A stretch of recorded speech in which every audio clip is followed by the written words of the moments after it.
Hi friends, welcome back to Manthan's blog. Welcome back to one more blog. ಇವತ್ತಿನ ಒಂದು vlog ತುಂಬಾ informative ಆಗಿರುತ್ತೆ ಅಂತ ಹೇಳ್ತೀನಿ. ಸೊ ವಿಡಿಯೋನ ಪೂರ್ತಿಯಾಗಿ ನೋಡಿ, ಹಾಗೆ ಇಷ್ಟ ಆದರೆ ಲೈಕ್ ಮಾಡಿ, ನಿಮ್ಮ ಅನಿಸಿಕೆ ಅಭಿಪ್ರಾಯನ ಕಮೆಂಟ್ ಮೂಲಕ ತಿಳಿಸಿ ಅಂತ ಹೇಳ್ತೀನಿ. ಸೊ ಇವತ್ತು ನಾನೇನು ಹೇಳಬೇಕು ಅಂತ ಅಂದ್ಕೊಂಡಿದ್ದೀನಿ ಅಂದರೆ, ನಾನು ಬ್ಲಾಗಲ್ಲಿ ಹೇಳಿದ್ದೀನಿ. ಸೊ ಈ ರೀತಿಯಾಗಿ ಫ್ಯಾಮಿಲಿ ಪ್ಲ್ಯಾನಿಂಗ್ದು ಆಪ್ರೇಷನ್ ಆಗಿದೆ ಅಂತ. ಹಾಗಾಗಿ ಫ್ಯಾಮಿಲಿ ಪ್ಲ್ಯಾನಿಂಗ್ ಆಪ್ರೇಷನ್ ಮಾಡಿಸ್ಕೊಳೋದು ಬೆಸ್ಟಾ, ಇಲ್ಲ ಹಾಗೆ ಇದ್ದರೆ ಬೆಸ್ಟಾ?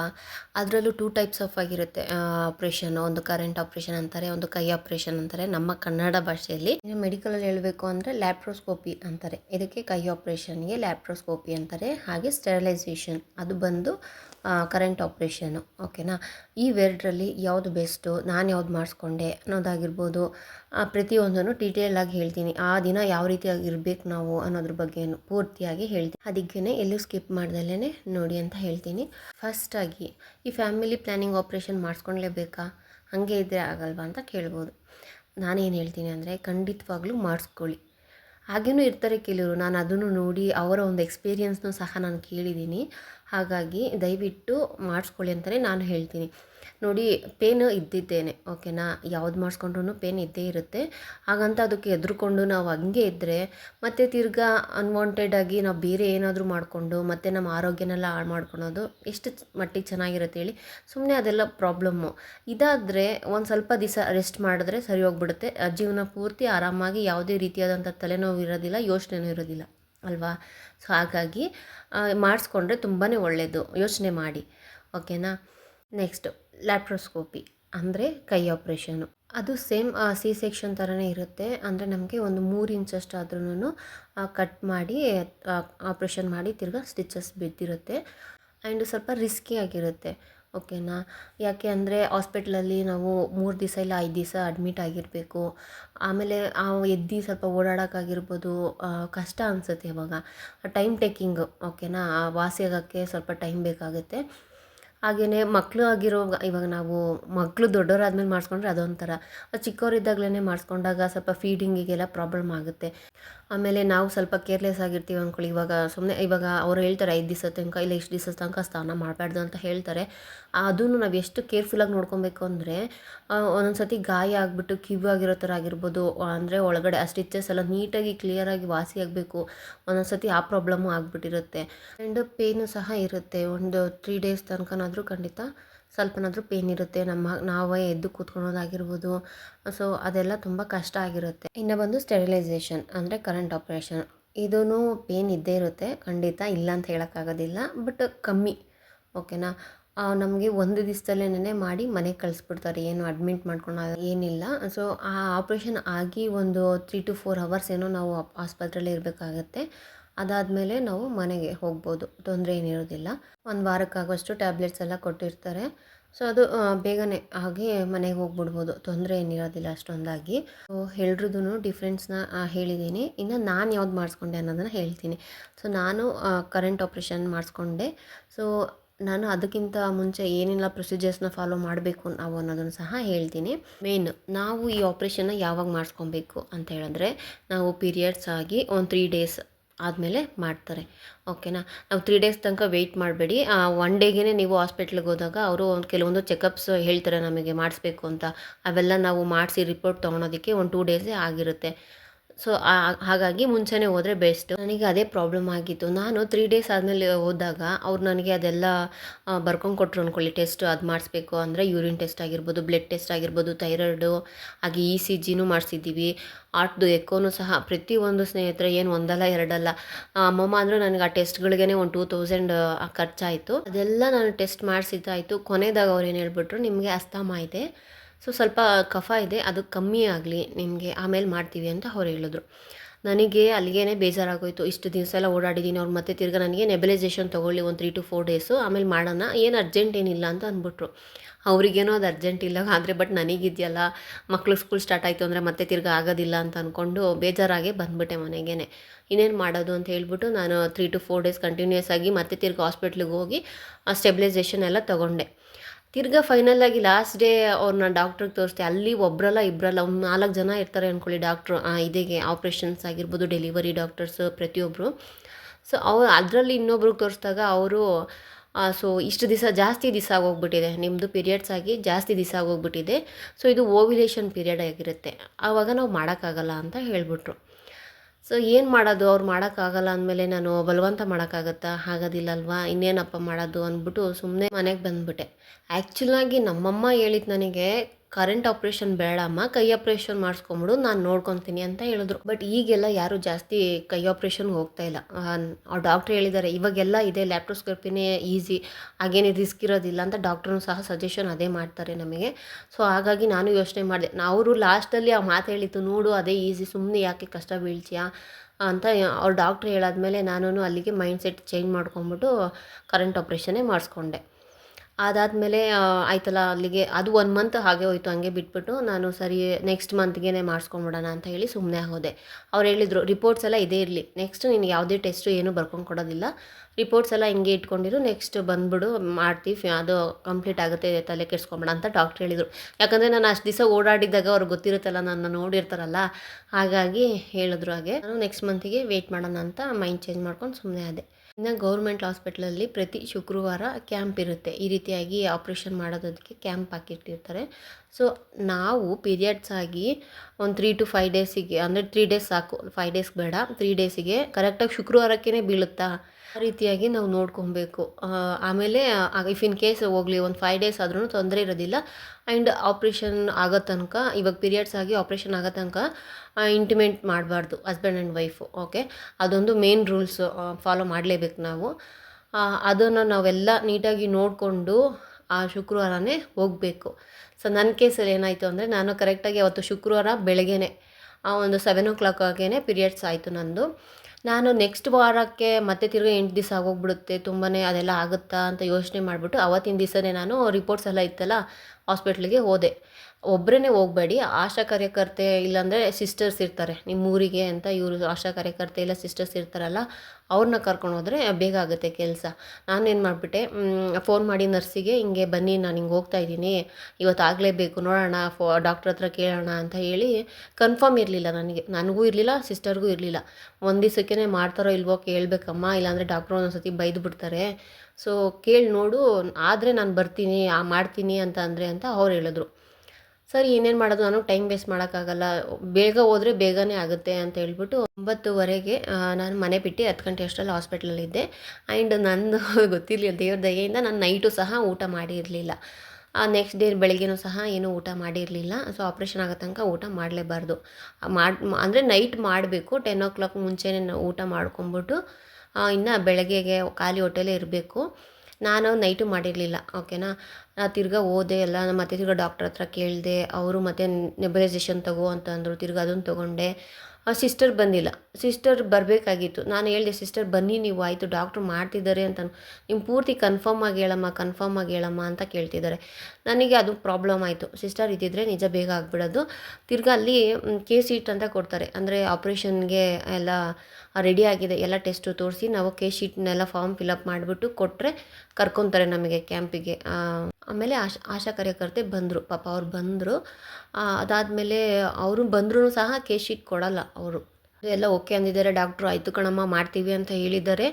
ಆಮೇಲೆ ಅನಿಮಿಯಾ ಕೊಡ್ತಾರೆ, ಆಪ್ರೇಷನ್ಗಿಂತ ಮುಂಚೆ ಅನಿಮಿಯಾನು ಸಹ ನಾನು ತೊಗೊಂಡಿದ್ದೀನಿ, ಅಂದರೆ ಮೋಷನ್ಸ್ ಏನಾದರೂ ಇದ್ದರೆ ಹೋಗ್ಬಿಟ್ಟು ಎಲ್ಲ ಫುಲ್ ಕ್ಲಿಯರ್ ಮಾಡ್ಕೊಬೇಕು ಅಂತ ಹೇಳಿ ಕೊಡ್ತಾರೆ.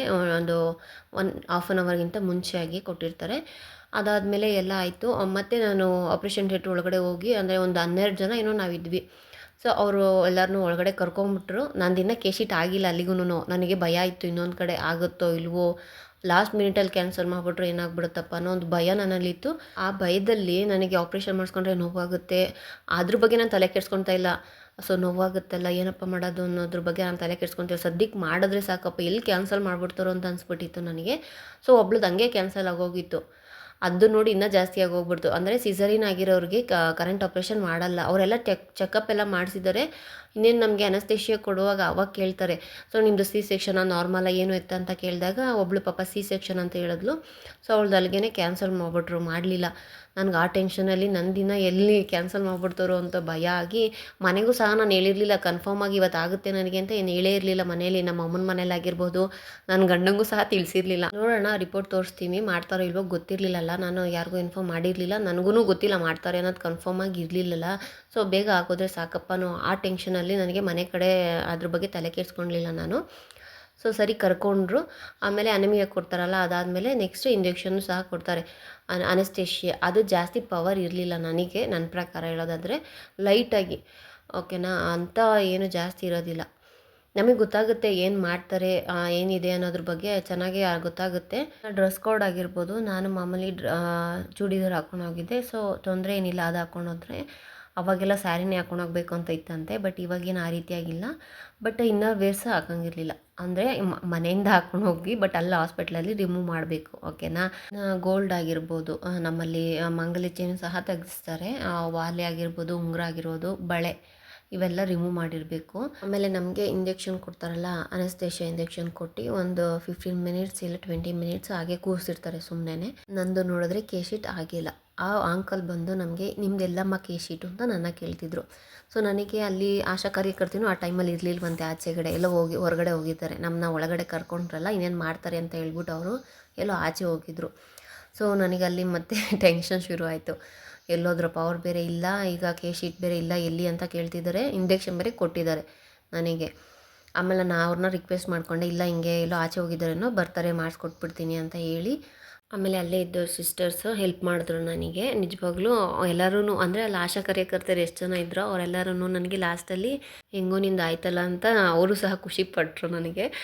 ಎಲ್ಲರೂ ಅದೇ ಹೇಳ್ತಿದ್ರು, ಹೆಂಗೋ ಆಯ್ತಲ್ಲ ನಿಂದು ಅಂತ ಹೇಳಿ. ಆ್ಯಂಡ್ ನಾನು ಬೆಳಗ್ಗೆ 10 ಗಂಟೆ ಅಷ್ಟರಲ್ಲಿ ಬಂದೆ ಅಲ್ಲಿಗೆ ಹೋದಾಗ, ಹಾಸ್ಪಿಟ್ಲಿಗೆ ಹೋದಾಗ 10 ಗಂಟೆ ಆಗಿತ್ತು. ಇನ್ನು ಅವರು ಅದು ಇದು ಎಲ್ಲ ನೋಡಿ ಡಾಕ್ಟರ್ ನಮಗೆ ಆಪ್ರೇಷನ್ ಮಾಡೋದಕ್ಕೆ ಸ್ಟಾರ್ಟ್ ಮಾಡಿದಾಗ ಎಷ್ಟಾಗಿತ್ತು ಅಂದರೆ 2:30 3 ಗಂಟೆ, ಕರೆಕ್ಟಾಗಿ 3 ಗಂಟೆಗೆ ಅವರು ಸ್ಟಾರ್ಟ್ ಮಾಡಿದ್ರು. ಹಾಫ್ ಆನ್ ಅವರಲ್ಲಿ ಅವರು 12 ಜನಕ್ಕೆ ಮಾಡಿದ್ದಾರೆ, ಓಕೆನಾ. ಒಂದು 5 ಮಿನಿಟ್ಸ್ ಅಷ್ಟೇ ಒಬ್ಬೊಬ್ಬರಿಗೆ, ಅಂದರೆ 4 ಜನ ಇರ್ತಾರೆ, ಸಿಸ್ಟರ್ಸ್ ಎಲ್ಲ ಇರ್ತಾರೆ, ಒಬ್ಬರೇ ಡಾಕ್ಟ್ರು ಮಾಡೋದು. ಸೊ ಇವರೆಲ್ಲ ರೆಡಿ ಮಾಡ್ಕೊತಾರೆ, ಅಂದರೆ 2 ಬೆಡ್ ಇರುತ್ತೆ, ಇಬ್ಬರನ್ನು ಕರ್ಕೊತಾರೆ. ಮತ್ತು ಪೇಷಂಟ್ನ ಅಲ್ಲಿ ಮಲಗಿಸಾದ್ಮೇಲೆ ಹೊಟ್ಟೆ ಹತ್ರನೂ ಇಂಜೆಕ್ಷನ್ ಹಾಕ್ತಾರೆ, ಒಕ್ಲದ ಹತ್ರ ಇಂಜೆಕ್ಷನ್ ಹಾಕಿ, ಇನ್ನೊಂದು ಸ್ವಲ್ಪ 2 ಇಂಜೆಕ್ಷನ್, ಇನ್ನೊಂದು ಚೂರು ಕೆಳಗಡೆ ಇನ್ನೊಂದು ಇಂಜೆಕ್ಷನ್ ಹಾಕ್ತಾರೆ. ಸೊ 2 ಕಡೆ ಮಾಡ್ತಾರೆ, ನನಗೆ 2 ಕಡೆನೇ ಮಾಡಿರೋದು, ಒಂದು ಕಡೆ ಅಲ್ಲ. ಅಂದರೆ ಮಲಗಿಸ್ಬಿಟ್ಟು ನಮಗೆ ಇಂಜೆಕ್ಷನ್ ಕೊಡ್ತಾರೆ, ಮತ್ತು ಹೊಟ್ಟೆ ಹತ್ರ ಇಂಜೆಕ್ಷನ್ ಕೊಟ್ಟಾದಮೇಲೆ ಮೇಲ್ಗೆ ಎತ್ತುತ್ತಾರೆ, ಅಂದರೆ ತಲೆ ಕೆಳಗಡೆ ಇರುತ್ತೆ, ಕಾಲಿಂದ ಮೇಲ್ಗಡೆ ಬರುತ್ತಲ್ಲ ಬೆಡ್, ಆ ರೀತಿಯಾಗಿ ಇರುತ್ತೆ. ಹಾಗೆಲ್ಲ ಕ್ಯಾಮ್ರಾದಲ್ಲಿ ನಮಗೆ ತೋರಿಸ್ತಿದ್ರು, ಅಂದರೆ ಪೇಷಂಟಿಗೆ, ಬಟ್ ನಮಗೇನು ತೋರಿಸಿರ್ಲಿಲ್ಲ. ಸೊ ನಮಗೆ ಕಣ್ಣು ಮುಚ್ಚಿಬಿಟ್ಟಿದ್ರು ಹಿಂಗೆ ಕೈಯಲ್ಲೇ ಸುಮ್ಮನೆ ಹಾಗೇ. ಇನ್ನು ಅವರು ಮಾಡಬೇಕಾದ್ರೆ ನಮಗೆ ಫೀಲ್ ಆಗುತ್ತೆ, ಫೀಲ್ ಆಗದೆ ಇರೋ ರೀತಿಯಾಗಿ ಏನು ಮಾಡಲ್ಲ, ಫೀಲ್ ಆಗುತ್ತೆ, ಪೇನ್ ಆಗುತ್ತೆ, ಸ್ವಲ್ಪ ಹಾಗೇ ಆಗುತ್ತೆ ಖಂಡಿತ. ಸೊ ಮುಗೀತು, 5 ಮಿನಿಟ್ಸಿಗೆ ಆಯಿತು. ಅವರೇನೆ ತಿರ್ಗಾ ಕರ್ಕೊಂಬಂದು ವೀಲ್ ಚೇರ್ ಮೇಲೆ ಕೂರಿಸ್ಕೊಂಡು ಬೆಡ್ಡಿಗೆ ತಂದು ಮಲಗಿಸ್ತಾರೆ. ಸೊ ಮಲಗಬೇಕು ನಾವು 2 ಅವರ್ಸು, ಬಾಯಲ್ಲೇ ಉಸಿರಾಡಬೇಕು, ಹಾಗೆಯೇ ಫುಲ್ಲು ಸ್ಟ್ರೈಟಿಗೆ ಮಲ್ಕೊಬೇಕು, ಕಾಲೆಲ್ಲ ನೀಡ್ಕೊಂಡು ತಲೆದಿಂಬ್ಸ್ ಹಾಕೊಬಾರ್ದು. ಸೊ ಫುಲ್ ಸ್ಟ್ರೈಟಾಗಿ ಮನಿಕೊಂಡು 2 ಅವರು ಬಾಯಲ್ಲೇ ಉಸಿರಾಡಬೇಕು. ನನಗೆ ಹಾಗೆ ಹೇಳಿದ್ದು, ಮೂಗಲ್ಲಿ ಉಸಿರಾಡಬೇಡ, ಬಾಯಲ್ಲೇ ಉಸಿರಾಡು, ಬೇಗ ನೋವು ಕಮ್ಮಿ ಆಗುತ್ತೆ ಅಂತ ಹೇಳಿದ್ರು. ಸೊ ಬಾಯಲ್ಲೇ ಉಸಿರಾಡು ಅಂದರೆ ಒಣಗೋಗ್ಬಿಟ್ಟಿತ್ತು ನನಗಂತೂ, ನೀರಿಲ್ಲ ಏನಿಲ್ಲ, ಊಟ ಬೇರೆಯೂ ಇರಲಿಲ್ಲ ಬೆಳಗ್ಗೆಯಿಂದ. ಸೊ ಫುಲ್ಲು ಸುಸ್ತಿ ಆಗೋಗ್ಬಿಟ್ಟಿದೆ ಹೇಳಬೇಕು ಅಂದರೆ. ಆಮೇಲೆ ಏನಾಯಿತು ಅಂದರೆ, ನಮ್ಮ ಕ್ಯಾಂಪಲ್ಲೇ ಮಾಡಿಸ್ಕೊಂಡಿದ್ರು ಅಂತಾರಲ್ಲ, ಅಲ್ಲೊಂದು ಹುಡುಗಿ ನೀರು ಕುಡಿದ್ಬಿಟ್ಟಿದ್ಲಂತೆ, ವಾಮಿಟ್ ಆಗೋಗ್ಬಿಟ್ಟಿತ್ತು, ಓಕೆನಾ. ನನಗೆ ಅದು ಬೇರೆ ಭಯ ಆಗೋಯಿತು. ನಮಗೆ ಆಪ್ರೇಷನ್ ಮಾಡಾದಮೇಲೆ ಆ ಕಡೆ ಈ ಕಡೆ ಒಳ್ಳಕ್ಕೂ ತುಂಬಾ ಕಷ್ಟ ಆಗ್ತಿತ್ತು, ಅಂದರೆ ಪೇಯ್ನ್ ಆಗ್ತಿತ್ತು. ಆ ಟೈಮಲ್ಲಿ ನಮಗೆ ವಾಮಿಟ್ ಆಯಿತು ಅಂದರೆ ತಿರ್ಗಾ ವಾಕ್ಲಿಸ್ಬೇಕಾದ್ರೂ ನೋವಾಗಲ್ವ ಹೊಟ್ಟೆ. ಸೊ ಅದೊಂದು ಸ್ವಲ್ಪ ಬೇಜಾರಾಯಿತು, ಆ ಹುಡ್ಗಿನ ನೋಡಿ ಭಯನೂ ಆಯಿತು ನನಗೆ. ಅದಾದಮೇಲೆ ಅವರು ನಮಗೆ ನೋವು ಕಮ್ಮಿ ಆಗಲಿ, ಬೇಗ ಇಂಜೆಕ್ಷನೋ ಇಲ್ಲ ಮಾತ್ರೆನೋ ಏನಾದರೂ ಕೊಡ್ರಪ್ಪ ಅಂತ ನಾನು ಕೇಳ್ತಾ ಇದ್ದೆ, ಆಶಾ ಕಾರ್ಯಕರ್ತೆ ಹತ್ರ ಕೊಡಿಸ್ರಿ ಅಂತ ಹೇಳಿ. ಕೊಡ್ತಾರೆ, ಒಂದು ಸ್ವಲ್ಪ ವೆಯ್ಟ್ ಮಾಡಬೇಕು ಅಷ್ಟೇನೆ. ಆಮೇಲೆ ನನಗೆ ಇಂಜೆಕ್ಷನ್ ಕೊಟ್ಟರು, ಪೇಯ್ನ್ ಕಮ್ಮಿ ಆಗಲಿ ಅಂತ ಹೇಳಿ ಇಂಜೆಕ್ಷನ್ ಕೊಡ್ತಾರೆ. ಅದಾದಮೇಲೆ ನಮ್ಮನ್ನ ವಾಚ್ ಟೈಮ್ ನನಗೆ ಬೇರೆ ಏನು ಪ್ರಾಬ್ಲಮ್ ಆಗಿತ್ತು ಅಂದರೆ, ಅಸ್ತಮ ಇತ್ತು ಅಂತ ಹೇಳಿದ್ನಲ್ವ, ಅದಕ್ಕೋಸ್ಕರ ಅವರು ಕೈಗೆ ಕೆನಲ್ ಹಾಕಿಸ್ಕೊಂಡು ಬಾ ಅಂತ ಅಂದಿದ್ರು. ಏನಾದರೂ ಪ್ರಾಬ್ಲಮ್ ಆಯಿತು ಅಂದರೆ, ಏನಾದರೂ ಇಂಜೆಕ್ಷನ್ ಬ್ರೀತಿಂಗ್ ಪ್ರಾಬ್ಲಮ್ ಆಯಿತು ಅಂದರೆ ಇಂಜೆಕ್ಷನ್ ಹಾಕಬೇಕು ಅಂತ. ಬಟ್ ಆ ರೀತಿಯಾಗಿ ಏನೂ ಆಗಲ್ಲ, ಅವ್ರು ಡಾಕ್ಟ್ರು ಅವ್ರು ಕೇರ್ ಮಾಡ್ತಾರೆ. ಎಮರ್ಜೆನ್ಸಿಗೆ ಇರಲಿ ಅಂತ ಹೇಳ್ಬಿಟ್ಟು. ಬಟ್ ಆ ರೀತಿ ಆಗಿರಲಿಲ್ಲ. ನಾನು ಸುಮ್ಮನೆ ಹಾಕ್ಸ್ಕೊಂಡಿದ್ದು ವೇಸ್ಟ್ ಆಯ್ತು ಅಷ್ಟೇ. ಇಷ್ಟು ಉದ್ದ ಸೂಜಿ ಚುಚ್ಚಿದ್ರು ಕೈಯಲ್ಲಿ, ಸುಮ್ಮನೆ ನೋವಾಗೋದು ಅದೂ. ಸೊ ಅದು ಅಷ್ಟಾಯಿತು. ಅದೆಲ್ಲ ಆಯಿತು, ಆಪ್ರೇಷನ್ ಮುಗೀತು. 2 ಅವರ್ಸ್ ವಾಚ್ ಮಾಡಿದ್ರು. ಆಮೇಲೆ ನಾನು ಎದ್ದು ಓಡಾಡೋಕ್ಕಾಗುತ್ತಾ ಟ್ರೈ ಮಾಡು ಅಂತ ಹೇಳಿದ್ರು. ನಾನು ಓಡಾಡಿರಲಿಲ್ಲಲ್ಲ. ಕೆಲವ್ರು ಆಗಲೇ ಎದ್ದು ವಾಶ್ರೂಮ್ಗೆ ಹೋದಾಗಿರ್ಬೋದು ಓಡಾಡಿದ್ರು, ನಾನು ಓಡಾಡೇ ಇರಲಿಲ್ಲ. ಆಮೇಲೆ ಇನ್ನೇನು ಮನೆಗೆ ಡಿಸ್ಚಾರ್ಜ್ ಆಗಿ ಕಳಿಸ್ತಿದ್ರಲ್ಲ, ಟ್ಯಾಬ್ಲೆಟ್ಸ್ ಎಲ್ಲ ಕೊಟ್ಟಿದ್ದರು, ಡಿಸ್ಚಾರ್ಜ್ ಮಾಡಿದ್ರು, ಮನೆಗೆ ಹೋಗಬೇಕು. ಆಗ ಎದ್ದು ಓಡಾಡೋಕ್ಕಾಗುತ್ತೋ ಇಲ್ವೋ ಅನ್ನೋ ಭಯದಿಂದ ನಾನು ನೋಡಿದೆ, ಇಲ್ಲ ಆರಾಮಾಗೇ ಓಡಾಡಿದೆ, ನಡಿಬೋದು, ಅಷ್ಟೊಂದು ಕಷ್ಟ ಆಗಲಿಲ್ಲ, ನಡ್ಕೊಂಡು. ಆಮೇಲೆ ಈಗ ಆಪ್ರೇಷನ್ ಮಾಡಾದ್ಮೇಲೆ ಖಂಡಿತವಾಗ್ಲೂ ಬಸ್ಸಲ್ಲಾಗಿರ್ಬೋದು, ಆಟೋದಲ್ಲಾಗಿರ್ಬೋದು ಹೋಗೋದಕ್ಕೆ ಕಷ್ಟ ಆಗುತ್ತೆ. ಇದೆಲ್ಲ ಆಯಿತು, ಆಪ್ರೇಷನ್ ಎಲ್ಲ ಆಯಿತು, ಇನ್ನೇನು ಮನೆಗೆ ಹೋಗಬೇಕು. ಸೊ ಇಷ್ಟು ಗಂಟೆಗೆ ಡಿಸ್ಚಾರ್ಜ್ ಆಗುತ್ತೆ ಅಂತ ಹೇಳಿದ್ರಲ್ವ, ಇನ್ನು ಮನೆಗೆ ಫೋನ್ ಮಾಡಿದ್ವಿ ಅವಾಗ. ಸೊ ಆವಾಗ ಮನೆಗೆ ಫೋನ್ ಮಾಡಿದಾಗ ಮನೆಯಿಂದ ಬೈಸ್ಕೊಂಡ್ವಿ. ನಮ್ಮ ಮನೆಯವರಿಗೆ ಕೆಲಸ ಇರ್ತಿತ್ತಲ್ಲ, ಸೊ ಹಾಗಾಗಿ ಮುಂಚೆನೇ ಹೇಳಿದ್ರೆ ಫ್ರೀ ಮಾಡ್ಕೊತಿದ್ದೆ. ಇವಾಗ ಸಡನ್ನಾಗಿ ಹೇಳಿದ್ರೆ ಬರೋಕ್ಕಾಗ್ತಿರ್ಲಿಲ್ಲ ಅವರು. ಸರಿ ಅಂಥೇಳಿ ಅಮ್ಮನಿಗೆ ಫೋನ್ ಮಾಡಿದರು, ನಮ್ಮ ಮನೆಯವರೇನೆ ಫೋನ್ ಮಾಡಿ. ಆಮೇಲೆ ನಮ್ಮಮ್ಮ ಬಂದರು. ನಮ್ಮಮ್ಮ ಬರೋಷ್ಟ್ರಲ್ಲಿ ಆಗಲೆಲ್ಲ ಮುಗ್ದಿತ್ತಲ್ಲ, ನಮ್ಮಮ್ಮನೂ ಬೈದರು, ಹೇಳ್ಬೇಕಲ್ವ ಹಿಂಗೆ ಬರ್ತಿದ್ದೆ ನಾನು ಬೇಗನೆ ಅಂತ ಹೇಳಿ. ಅದಾದಮೇಲೆ ನನ್ನ ತಮ್ಮನಿಗೆ ಫೋನ್ ಮಾಡಿದ್ವಿ. ಎಲ್ಲರೂ ಕೆಲಸದಲ್ಲಿ ಬ್ಯುಸಿ ಇದ್ದರು. ಸರಿ ಅವನು ಕ್ಯಾಬ್ ಬುಕ್ ಮಾಡಿಕೊಟ್ಟ, ಕ್ಯಾಬಲ್ಲಿ ಬಂದ್ವಿ. ಸೊ ನಾನು ಎಲ್ಲೋ ಬಸ್ಸಲ್ಲೇ ಹೋಗ್ಬೋದು, ಆರಾಮಾಗಿರ್ಬೋದು ಅಂತ ಅಂದ್ಕೊಂಡೇ ನಡೆಯುತ್ತೆ ಹೆಂಗೋ ಅಂತ ಯಾರಿಗೂ ಅಷ್ಟೊಂದಾಗಿ ಇನ್ಫಾರ್ಮ್ ಮಾಡಿರಲಿಲ್ಲ. ಆ ರೀತಿ ಆಗೋದಿಲ್ಲ, ಯಾರಾದರೂ ಇರಬೇಕು. ಹಾಗೆಯೇ ಕಾರಲ್ಲಿ ಹೋಗೋದು ಬೆಸ್ಟು ಆಪ್ರೇಷನ್ ಆದಮೇಲೆ, ಓಕೆನಾ. ಇದೆಲ್ಲ ಆಯಿತು. ಇನ್ನು ನಾವು ಮನೆಗೆ ಬಂದ್ವಿ. ಮನೆಗೆ ಬಂದಿಷ್ಟೊತ್ತಿಗೆ ನಾವು ಏನು ಮಾಡಬೇಕು, ಸ್ವಲ್ಪ ಬಿಸಿನೀರು ಕುಡಿಬೇಕು, ಓಕೆನಾ. ಯಾಕಂದರೆ ಬೆಳಗ್ಗೆಯಿಂದ ಏನೂ ತಿಂದಿರಲಿಲ್ಲ, ಗ್ಯಾಸ್ಟ್ರಿಕ್ ಆಗಿರುತ್ತೆ ಅಂದ್ಕೊಳ್ಳಿ. ನೀರು ಕುಡಿಬೇಕು. ಅದಾದಮೇಲೆ ಒಂದು ಸ್ವಲ್ಪ ಕಾಫಿ, ಅದನ್ನು ಕುಡಿದ್ರೆ ಬೆಸ್ಟು. ಅದಾದಮೇಲೆ ಊಟ ಮಾಡೋಕ್ಕಿಂತ ಮುಂಚೆ ಒಂದು ಗ್ಯಾಸ್ಟ್ರಿಕ್ ಮಾತ್ರೆ ಕೊಟ್ಟಿರ್ತಾರೆ, ನುಂಗ್ಬಿಟ್ಟು ಊಟ ಮಾಡಬೇಕು. ನೈಟು ಬಂದು ರವೆ ಅಂಬ್ಲಿ ಮಾಡಿಸ್ಕೊಂಡು ಕುಡಿದಿದ್ದೆ. ಅದನ್ನು ಸ್ವಲ್ಪನೇ, ಜಾಸ್ತಿ ತಿನ್ನೋಕ್ಕೂ ಆಗ್ತಿರ್ಲಿಲ್ಲ. ಲೈಟಾಗಿ ನೆನೆ ತಿಂದು ಮಾತ್ರೆ ನುಂಗಿ ಮಲ್ಕೊಂಡೆ. ಸ್ವಲ್ಪ ನೈಟು ನಿದ್ದೆ ಮಾಡೋದಕ್ಕೆ ಕಷ್ಟನೇ ಆಯಿತು, ನೋವಿತ್ತಿರ್ತು, ನಿದ್ದೆ ಬರ್ತಾ ಇರಲಿಲ್ಲ. ಆ ಕಡೆ ಈ ಕಡೆ ತಿರ್ಗೋಕ್ಕಾಗ್ತಿರ್ಲಿಲ್ಲ, ಫುಲ್ಲು ಸ್ಟ್ರೈಟಾಗಿ ಮಲ್ಕೊಬೇಕಾಗ್ತಿತ್ತು. ಎಷ್ಟೊತ್ತಂತ ಸ್ಟ್ರೈಟಾಗಿ ಮಲ್ಕೊಳಕ್ಕಾಗ್ತಿತ್ತು ಹೇಳಿ. ಸೊ ನನಗೆ ಅವತ್ತಂತೂ ಕಂಫರ್ಟಬಲಾಗಿ ನಿದ್ದೆ ಮಾಡೋಕ್ಕೆ ಆಗ್ತಿರ್ಲಿಲ್ಲ. ಒಂದು ದಿವಸ ಹಾಗಾಗುತ್ತೆ, ಓಕೆನಾ. ಅವತ್ತೊಂದು ದಿವಸ ಹಂಗಾಗುತ್ತೆ, ಮಾಮೂಲಿನೇ. ಮಾತ್ರೆ ಎಲ್ಲ ನುಂಗಿರ್ತೀವಿ, ಅದು ನಾವು ಪೇಯ್ನ್ ತಡ್ಕೊಳ್ಲೇಬೇಕು, ಏನೂ ಮಾಡೋಕ್ಕಾಗಲ್ಲ. ಅಂಥ ಡೆಲಿವರಿ ಪೇಯ್ನೆಲ್ಲ ನಾವು ತಡ್ಕೊಂಡಿರ್ತೀವಲ್ವ, ಸೊ ಇದನ್ನು ನಾವು ತಡ್ಕೊಳಕ್ಕಾಗುತ್ತೆ. ಬಟ್ ಆ ಸ್ಟ್ರೆಂತ್ ನಮ್ಮಲ್ಲಿರಬೇಕು, ನನ್ನ ಕೈಲಾಗುತ್ತೆ, ನಾನು ಅದನ್ನು ತಡ್ಕೊತೀನಿ ಅನ್ನೋ ಒಂದು ಭಾವನೆ ನಮ್ಮಲ್ಲಿ ಬರಬೇಕು. ಸೊ ಈ ರೀತಿಯಾಗಿ ನನ್ನ ಫೈನಲಾಗಿ ನಂದು ಇದೇ ಒಂದು ತಲೆಯಲ್ಲಿ ಇದ್ದಿತ್ತು, ಯಾವಾಗ ಮಾಡಿಸ್ಕೊಂಡ್ಬಿಡ್ತೀನೋ ಈ ಒಂದು ಆಪ್ರೇಷನ್ ಅನ್ನೋದು. ಸೊ ಮುಗೀತು. ನಾನು ಸಮ್ಮರ್ ಹಾಲಿಡೇಸ್ಗೆ ಕಾಯ್ತಾ ಇದ್ದೆ. ಹೆಂಗೋ ದೇವ್ರ ದಯೆಯಿಂದ, ನಾನಂತೂ ಅವತ್ತು ಶುಕ್ರವಾರ ಅಲ್ವಾ ನಾನು ಬಂದಿತ್ತು, ನಿಜವಾಗ್ಲೂ ಎಲ್ಲ ದೇವ್ರನ್ನೂ ಬೇಡ್ಕೊಂಬಿಟ್ಟಿದ್ದೆ, ಹೆಂಗನ ಇದೊಂದು ಆಗೋಗ್ಬಿಟ್ರೆ ಸಾಕಪ್ಪ ಅಂತ. ಲಾಸ್ಟ್ ಮಿನಿಟ್ ತನಕನೂ ದೇವ್ರನ್ನಂತೂ ನೆನೆಸ್ಕೊಳ್ತಿದ್ದೆ. ದೇವ್ರ ದಯೆಯಿಂದ ಆಯಿತು, ಸಮಾಧಾನ ಆಯಿತು. ಸೊ ನೋಡಿ, ನಾನು ಏನು ಹೇಳ್ತಾ ಇದ್ದೀನಿ ಅಂದರೆ, ಇವಾಗ ದೊಡ್ಡವ್ರು ಹೇಳಿದ್ದಾರೆ, ಹೆಣ್ಣಾದರೂ ಸರಿಯೇ ಗಂಡಾದರೂ ಸರಿಯೇ, ಈ 2 ಮಕ್ಳು ಇರಬೇಕು ಅಂತ ಅಲ್ವಾ. ನಾವು ಅದನ್ನೇ ಫಾಲೋ ಮಾಡ್ತಾ ಇದ್ದೀನಿ. ಸೊ ನನಗಿಬ್ಬರು ಮಕ್ಕಳಾಯಿತು, ಈಗ ಮಕ್ಕಳು ಬೇಡ ಅಂತ ಅಂದ್ಕೊಂಡು ಆಪ್ರೇಷನ್ ಮಾಡಿಸ್ಕೊತಾ ಇದ್ದೀನಿ. ಹಾಗೆಯೇ ನೀವು ಸಹ ಯಾರೆಲ್ಲ ಮಕ್ಕಳು ಬೇಡ ಇನ್ನು ಸಾಕು ಅನ್ನೋರಾಗಿದ್ದರೆ ಯೋಚನೆ ಮಾಡಬೇಡಿ, ದಯವಿಟ್ಟು ಆಪ್ರೇಷನ್ ಮಾಡಿಸ್ಕೊಂಬಿಡಿ. ಯಾಕಂದರೆ ಹಾಗೇನೂ ಸಹ ಇರ್ತಾರೆ, ಬಟ್ ಅದು ನಾನು ಆಗಲೇ ಹೇಳಿದ್ದೀನಿ, ಅನ್ವಾಂಟೆಡ್ ಪ್ರೆಗ್ನೆನ್ಸಿ ಮತ್ತೆ ತೊಗೊಂಡು ಅದಕ್ಕೆ ಮತ್ತೆ ಬೇರೆ ಬೇರೆ ಪ್ರೊಸೀಜರ್ಸ್ ಎಲ್ಲ ಇರುತ್ತೆ, ನಾನು ಏನು ಎಕ್ಸ್ಪ್ಲೇನ್ ಮಾಡೋಂಗಿಲ್ಲ. ಸೊ ಅದನ್ನೆಲ್ಲ ತೆಗೆಸೋದಾಗಿರ್ಬೋದು, ಟ್ಯಾಬ್ಲೆಟ್ಸ್ ತೊಗೊಳೋದಾಗಿರ್ಬೋದು, ಮತ್ತೊಂದು ಅದೆಲ್ಲ ನಮಗೇ ಹೆಲ್ತಿಗೆ ಪ್ರಾಬ್ಲಮ್ ಆಗುತ್ತೆ. ಇವಾಗೇನೋ ನಮಗೆ ಓಕೆ ಆರಾಮಾಗಿದ್ದೀವಿ ಅನಿಸ್ಬೋದು, ಬಟ್ ಫ್ಯೂಚರ್ ಬಗ್ಗೆ ಯೋಚನೆ ಮಾಡಿ. ವಯಸ್ಸಾದ ಮೇಲೂ ಸಹ ನಾವು ಆರಾಮಾಗಿರಬೇಕು ಅಂದರೆ ಈಗ ನಮ್ಮ ಬಗ್ಗೆ ನಾವು ಕಾಳಜಿ ತೊಗೊಬೇಕು ಅಲ್ವಾ. ಹಾಗಾಗಿ ಹೇಳ್ತಾ ಇದ್ದೀನಿ, ಮಾಡಿಸ್ಕೊಳ್ಳಿ, ಯೋಚನೆ ಮಾಡಬೇಡಿ. ಪೇನ್ ಆಗುತ್ತೆ, ಪರವಾಗಿಲ್ಲ, ನಾವು ಅದನ್ನು ತಡ್ಕೊಳ್ಳೋಣ, ಏನಂತ ದೊಡ್ಡ ಪೇನ್ ಆಗೋದಿಲ್ಲ, ಆಗುತ್ತೆ. ಒಂದು ದಿವಸ ಅಡ್ಜಸ್ಟ್ ಮಾಡ್ಕೊಬೋದಲ್ವ. ಒಂದು ದಿವಸ ಅಡ್ಜಸ್ಟ್ ಮಾಡಿಕೊಂಡ್ರೆ ಇಡೀ ಲೈಫ್ ಆರಾಮಾಗಿರ್ಬೋದು ತಾನೇ. ಯೋಚನೆ ಮಾಡಿ. ಮತ್ತೆ ಸಿಗೋಣ ಮುಂದಿನ ವ್ಲಾಗಲ್ಲಿ. Thanks for watching.